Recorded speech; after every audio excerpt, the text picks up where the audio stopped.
जाता है फिर भी तुमको ये बात समझ में ना आए तो इसमें रामायण गीता भागवत वेद पुराण शास्त्रों की क्या गलती।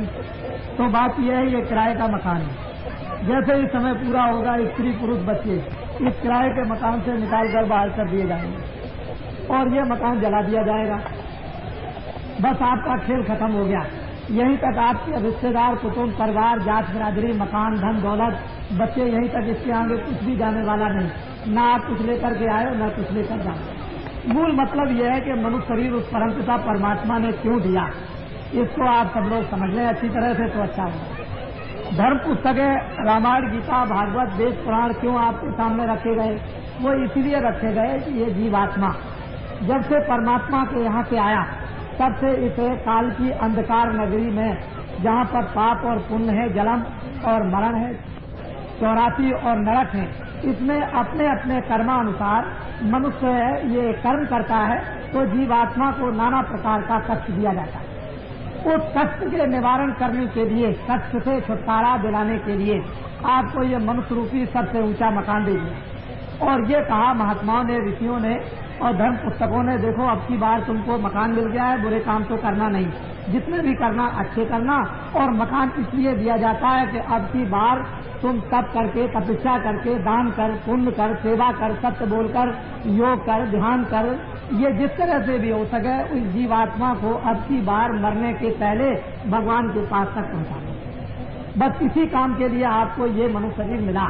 बाकी ये कहा गया था, महात्माओं ने बताया था कि शरीर की रक्षा करना, खाना भी देना, कपड़ा भी देना और इसकी देखभाल भी करना, इसमें जो जीवात्मा रहती है उसकी भी रक्षा कर लेना। तो जब जीवात्मा को इस मनुष्य शरीर के द्वारा जगा लोगे तो इसको परमात्मा के पास पहुंचा देना, यह है किराए का मकान। और अपना काम करने के बाद मकान को खाली कर देना। लेकिन हम लोगों ने अपना काम तो किया नहीं, दूसरों का ये बोझा उठाते रहे और ये कहते रहे ये सारा संसार का सामान तो मेरा है। और ऐसे ही सोच विचार में इंतजाम करते समय में वो समय पूरा हो गया और उसने कहा कि मेरे किराए के मकान को खाली कर दो। तो आप रोगे, चिल्लाओगे, घबराओगे, ट्रैक्टर बुलाओगे, बैठ बुलाओगे, लेकिन कोई आपकी सुनेगा नहीं। मकान से निकाल कर बाहर कर दिया तो तुम्हारे लिए और तुम दूसरों के लिए रोते रह जाओगे और रोते हुए चले जाओगे। कोई किसी का नहीं, कहाँ गए कहाँ नहीं गए इसका कोई पता नहीं। जन्मना मरना, 84 जाना, नरकों में जाना, जीवात्मा को कर्मानुसार नाना प्रकार की यातनाएं भोगनी और वहां जाकर के कोई सुनने वाला नहीं है कि हमारी कोई रक्षा भी करे, हमारे दुख को कोई सुने भी।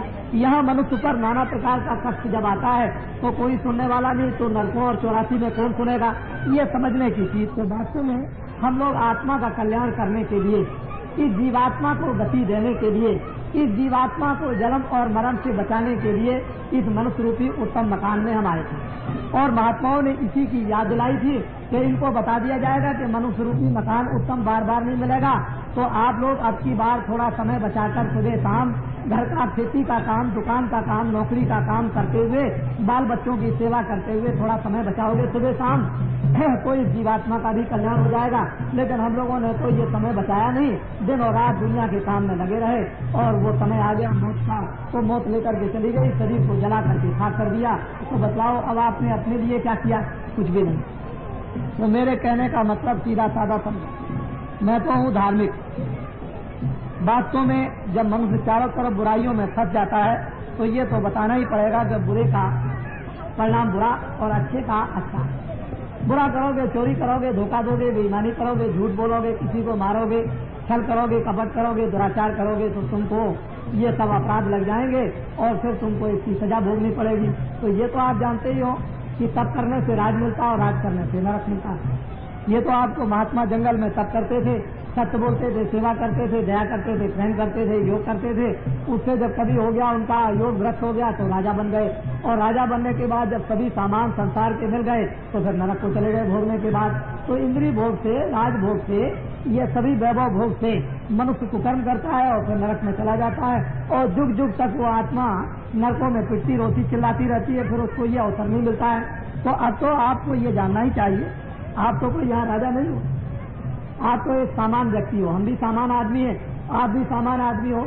तो सामान्य आदमी समझ सकता है, सामान्य आदमी कुछ कर सकता है। अब तो आपके लिए भोग नहीं, लेकिन भोगों के लिए आप किस तरह से सुबह से शाम तक कि मैं राजा बन जाऊं, मुझे बहुत भोग मिल जाए, मुझे बहुत सामग्री मिल जाए, मैं ये काम कर लूँ, आनंद को ले लूँ, इस तरह से ये सभी में सुबह से शाम तक लगे हुए हो, तो ये दिन और रात जो आपने बिता दी, समाप्त कर दी, तो क्या इसके लिए और कोई दिन रात आपके लिए आएगी? एक दिन निकल गया, दूसरा दिन आना नहीं है, वो दिन तो आपका खत्म हो गया। उम्र में से एक दिन और रात चला गया तो दोबारा आएगा नहीं। तो इसलिए नर नारी, बच्चों बच्चियों, जिस काम के लिए आए हो वो भी थोड़ा बहुत काम सोचो करने के लिए। इस जीवात्मा को बचाओ नरकों से, 84 से, जन्म से, मरण से। और हम लोग तो हमेशा आपको अच्छी शिक्षा देंगे, बुरी तो शिक्षा देंगे नहीं। तो मैं आपको थोड़ा सा एक करके बता दूं। आपने ये तो सुना होगा, नाम क्या है? मैं आपकी तरह से एक आदमी हूँ। इस आदमी का नाम है तुलसीदास। छोटा सा एक आश्रम है मथुरा में, जहाँ लोग प्रतिवर्ष आपके राजस्थान के बहुत से लाखों आदमी जाया करते हैं और देख करके आते हैं। मैं धर्म का, सनातन धर्म का प्रचार करता हूँ, सनातन धर्म का मार्ग बताता हूँ और आत्म कल्याण का इनको मार्ग बता करके साधना कराता हूँ। साथ ही साथ में रामायण, गीता, भागवत, वेद, पुराण, शास्त्र, उपनिषद जो उसमें लिखा हुआ है उस शिक्षा को मानता हूँ और फिर माथे इन सब धर्म पुस्तकों को रखता हूँ। लेकिन एक बात यह है कि जय गुरुदेव नाम का प्रचार करता हूँ और जय गुरुदेव नाम उस परम पिता परमात्मा का सर्वशक्ति मानता हूँ। मैं उसका प्रचार करता हूँ। अगर आपको इससे कोई इतराज है तो मैं धर्म पुस्तकों को सामने रख दूंगा। कहीं कोई उन्होंने कुछ कह दिया, कहीं कुछ कह दिया, कहीं कुछ कह दिया। अरे हनुमान जी तो आपको यही बताते हैं कि जय जय हनुमान गोसाई कृपा करो गुरुदेव की नहीं। गुरु ब्रह्मा गुरु विष्णु गुरुदेवा, धन धन गुरुदेव, दया सिंधु पूर्ण धरि नित्य करो तुम सेव, अचल भक्त मोह देव प्रभु। तो असल में गुरु से वो जो गुरु सबका सर्वशक्तिमान है, तो बाबा जी उसी का प्रचार करते हैं, किसी आदमी का प्रचार नहीं। परमात्मा का प्रचार करते हैं, उसके नाम का प्रचार करते हैं। आपको तो कोई इतराज होना न चाहिए। उसी में ब्रह्म आ गया, उसी में राम आ गया, उसी में कृष्ण आ गया, सब कुछ उसी में आ जाता है, कोई चीज छूटती नहीं। जब सूरज सामने निकल आया तो उसी में चंद्रमा भी आ गया, सितारे भी आ गए और दिया भी आ गया। सूरज का प्रकाश तो बहुत बड़ा होता है और सब जगह उजाला कर देता है।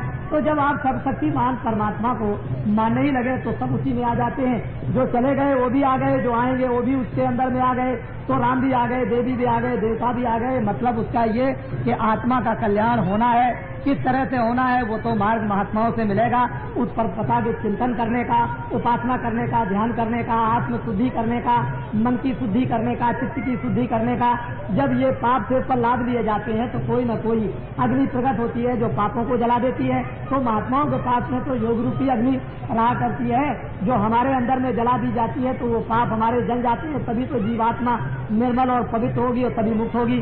तो बाबा जी जय गुरुदेव नाम का प्रचार करते हैं। बाबा जी का तो नाम है नहीं जी जय गुरुदेव, बाबा जी का तो नाम तुलसीदास है। अब आपको ये बात तो मालूम हो ही गई कि भगवान का नाम जय गुरुदेव है और जिधर भी जाओगे उधर आपको सारे हिंदुस्तान में जय गुरुदेव नाम का आपको प्रचार मिलेगा। अगर भगवान का प्रचार नाम का ना होता तो इतनी जल्दी देश के अंदर में विकास नहीं करता और विश्वास लोग नहीं करते।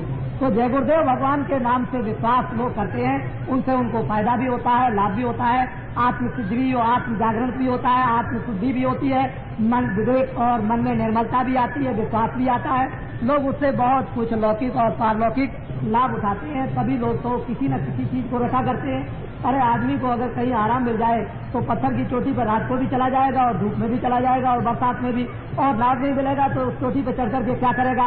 तो जब लाभ मिलता है भगवान के चिंतन से, उपासना से, उससे तो फिर लोग जो है उसको याद करते हैं कि किसी तरह से भी हमारा लौकिक शारीरिक फायदा हो, हमारा आत्म फायदा हो, परिवार का फायदा हो, देश का लाभ हो। तो हर तरह से लोग भगवान को याद करना चाहते हैं। और किसी नाम से भी परमात्मा को याद कर लो, कोई भी नाम हो जिससे आपको सुगम और साधारण हो उसी नाम से याद कर लो। लेकिन महात्मा जिस नाम से आपको भगवान को याद करा दे आप उसको कर लीजिए, लाभ उसी का होगा।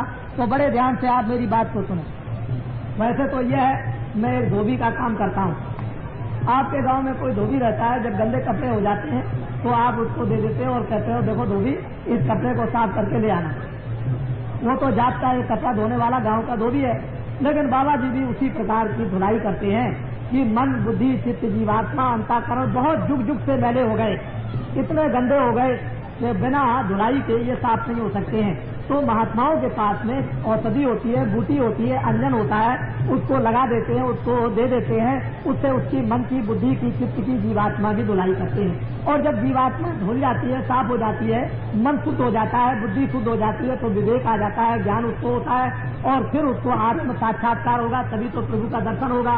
गंदगी में तो आपको मालूम होना चाहिए कि गंदा शीशा रहेगा तो सामने अपनी तस्वीर भी दिखाई नहीं देगी, अपनी ये शकल भी दिखाई नहीं देती है। शीशे को साफ कर लो तो अपनी शकल आएगी। इसी तरह से अपनी जीवात्मा को, मन को, बुद्धि को और चित्त को नहीं साफ करेंगे तो परमात्मा कैसे मिलेगा? उसके लिए कोई धोबी चाहिए। जैसे कि वाल्मीकि के गुरु, उन्होंने धोया तो वाल्मीकि को क्या मिला कि वाल्मीकि को दर्शन हुआ ब्रह्म का, दिव्य नेत्र ज्ञान चक्षु खुला और ब्रह्म का दर्शन साक्षात्कार उन्होंने किया।